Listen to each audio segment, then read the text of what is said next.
Centelhas do Evangelho.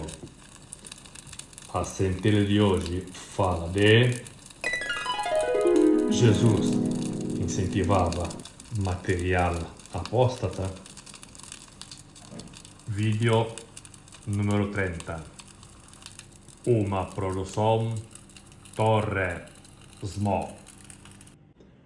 O terror número 1 para um rutherfordiano é ter qualquer tipo de contato com o apóstata ou com material por ele produzido.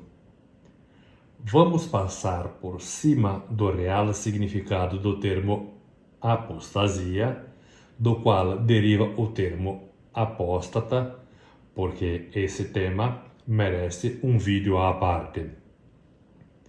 A centelha de hoje prefere mostrar o que sempre esteve diante dos teus olhos, mas que você nunca analisou sob o prisma que ora será apresentado. A cena que será descrita teve como seu palco cênico a cidade de Banias, perto da fronteira com o Líbano e a Síria. No período em que se desenvolveu essa cena, a cidade tinha o nome de Cesareia de Filipe. Tal nome foi dado pelo tetrarca Herodes Filipe em homenagem ao imperador César Augusto e a si mesmo. Jesus, numa conversa aberta com seus amigos, os discípulos, faz uma pergunta direta. Quem dizem ser o Filho do Homem? Prontamente, os discípulos passaram a relatar o parecer das pessoas. Com base na visão que cada um tinha sobre Jesus, era dada a interpretação. João Batista, Elias, Jeremias ou outro qualquer. Ou seja, Jesus sabia que os discípulos tinham contato com quem não era cristão. Lembre-se, cristão é seguidor de Cristo. Portanto, esses homens seriam, segundo a visão rutherfordiana, opositores talvez. E Jesus não fez uma inquisição no estilo da sala B, mas, conversando muito tranquilamente, não só mostrou que sabia que os discípulos tinham consultado material apóstata, mas se interessou em saber o que o povo dizia a respeito dele mesmo. Como conclusão dessa conversa descontraída, Jesus fez a seguinte pergunta: E vocês? Essas duas perguntas de Jesus sobre a opinião de terceiros e a opinião dos discípulos deixa claro que Jesus sabia que tinha uma fama diferente da que tinha com o colegiado apostólico. Fica subentendido também que os discípulos tinham contato com material apóstata, segundo o conceito rutherfordiano, obviamente. E isso não escandalizava a Jesus. Fica evidente também que a pergunta final de Jesus, o que vocês pensam sobre mim, não era uma pergunta traiçoeira, como geralmente acontece na sala B, mas uma oportunidade oferecida para que eles, os discípulos, pudessem livremente manifestarem suas opiniões. Quem não lembra o episódio da máxima liberdade que Jesus garantiu aos seus discípulos quando perguntou se os discípulos queriam desistir de segui-lo?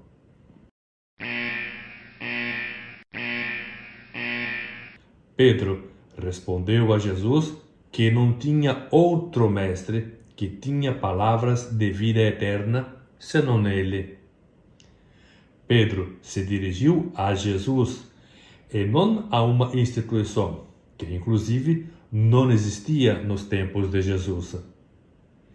Diga-se de passagem que Jesus não tinha uma religião, uma instituição, mas sim uma proposta de novidade de vida que transmitia onde quer que ele andasse e com quem quer que ele se encontrasse.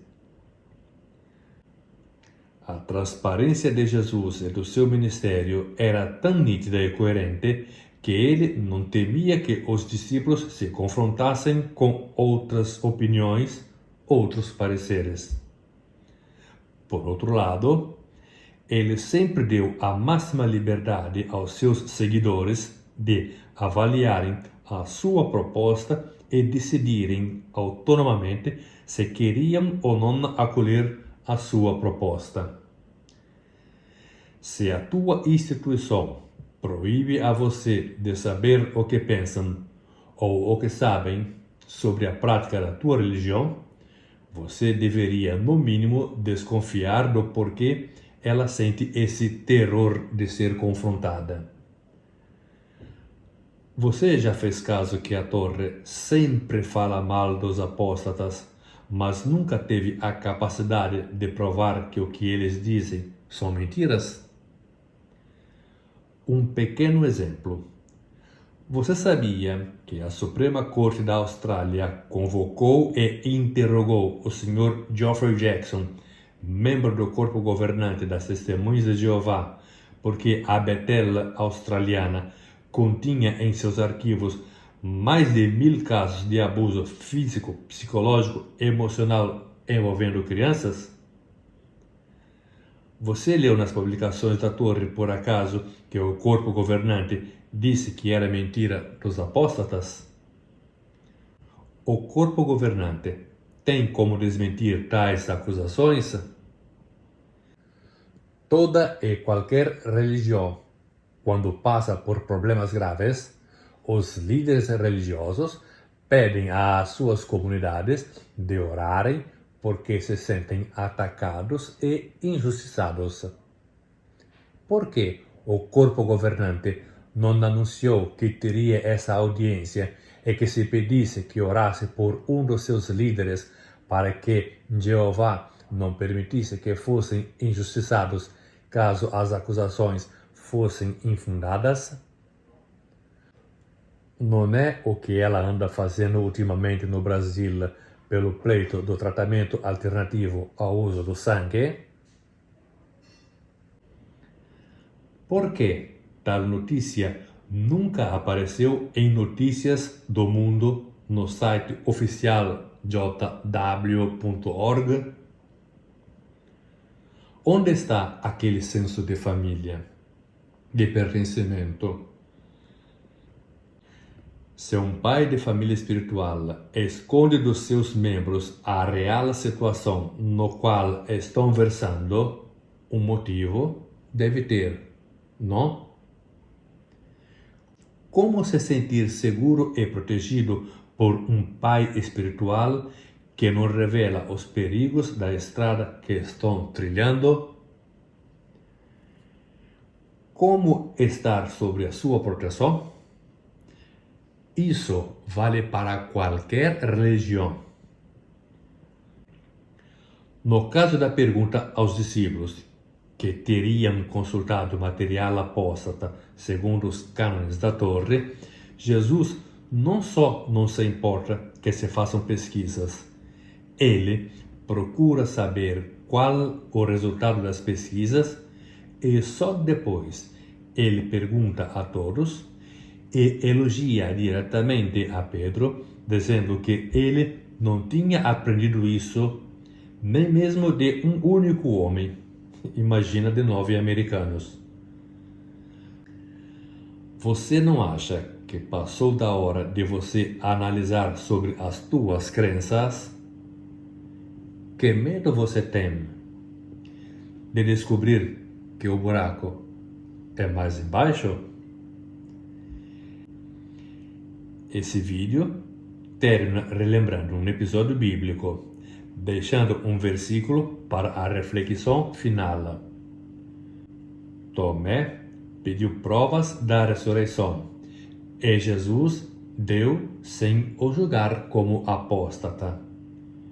Não teve sala B para Tomé. Não foi evitado pelos demais apóstolos. não perdeu o cargo ou privilégio. Era e continuou sendo apóstolo. Os que confiam em Jeová são como o monte Sião, que não pode ser abalado, mas permanece para sempre. TNM. Torre Smo. Somos manipuladores obstinados.